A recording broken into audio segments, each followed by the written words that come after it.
Hey, good morning everybody, it's Mike, and thanks for jumping on here with me today. You know, it's really a pretty simple formula, just 2 in 1. To be successful in this business, my best recommendation to you is to follow the 2 in 1 formula, which means this: 2 hours of marketing. Now, marketing, you can call it prospecting, you can call it business building. I don't really care what you call it, so that I don't freak everybody out with the prospecting terms. Let's just call it marketing, okay? 2 hours a day, 5 days a week of marketing activities, and followed by 1 hour every day, 5 days a week of follow-up activities. If you do that, and as long as your goal is under 30 transaction sides a year, if it gets over 30, you and I need to talk, because we're going to have to adjust that formula. But if you're at 30 or fewer transactional closings, that's your goal for this year, less than 30, 2 in 1 for you is going to work. 2 hours a day of marketing activities followed by 1 hour a day of follow-up activities. And if you do this 5 days a week, you're going to hit a home run this year. You are, I promise you. But let me be more specific. We're talking about, what are these activities? Okay, so Mike, I get it, I hear you, marketing activities, but like specifically, what do I mean, and what do I mean by follow-up? Well, Monday, we talked about, FSBO calls, video text to FSBOs. That is a form of marketing or prospecting. We also talked about events, face-to-face. We talked about Kim and Liz's Easter egg hunt on Monday, right? And they had a couple hundred people that they got face-to-face with in a non-salesy environment. Events work.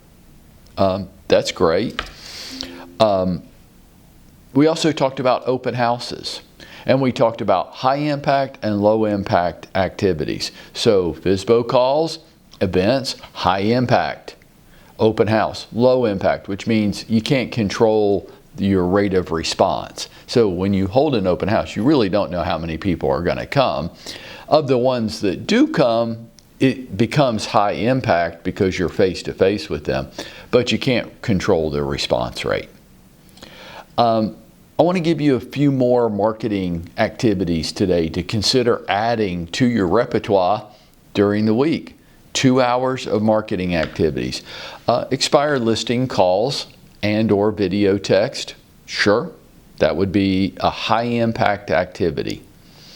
Sending out an embedded email. You know that email that the screenshot is the body of the message? The screenshot is your face, and you just click the play arrow and you deliver a short 30 to 60 second video message every week. High impact activity. Newsletters. Newsletters can be a form of marketing, and you should have what I think is a monthly newsletter. Low impact activity, because you can't control how many people are actually going to look at your newsletter. But low impact doesn't mean you shouldn't do it. It just means you can't control the response rate. Right? Makes sense? So, expired calls? Yeah, sure. Put it in the mix. Embedded emails, absolutely, same day and same time every week, and keep it short. 30 seconds would be a great weekly video message to send out via email. A monthly newsletter. I see people sending them out every Friday. You don't need to have a weekly newsletter. That gets to be a little overkill. And I would really prefer that you mail me your newsletter, because you're already showing up in my inbox, in my email account in other ways. Show up at my mailbox at home. It's another way of touching me. Now, Monday we talked about follow-up as well. So what are follow-up activities? Well, Monday we covered social media. And my opinion on social media, and I will acknowledge that there are a very small number of exceptions to this. But pretty much if you think you're the exception, you're not. You're not. I pretty much can say this. There might be 1 or 2 people here that are the exception. It probably ain't you. Social media is more of a follow-up campaign. It's a way of staying sticky with people that you already know, generating new business off of it. Not likely. Possible, not likely. What are some other types of follow-up? Well, handwritten notes. Love this.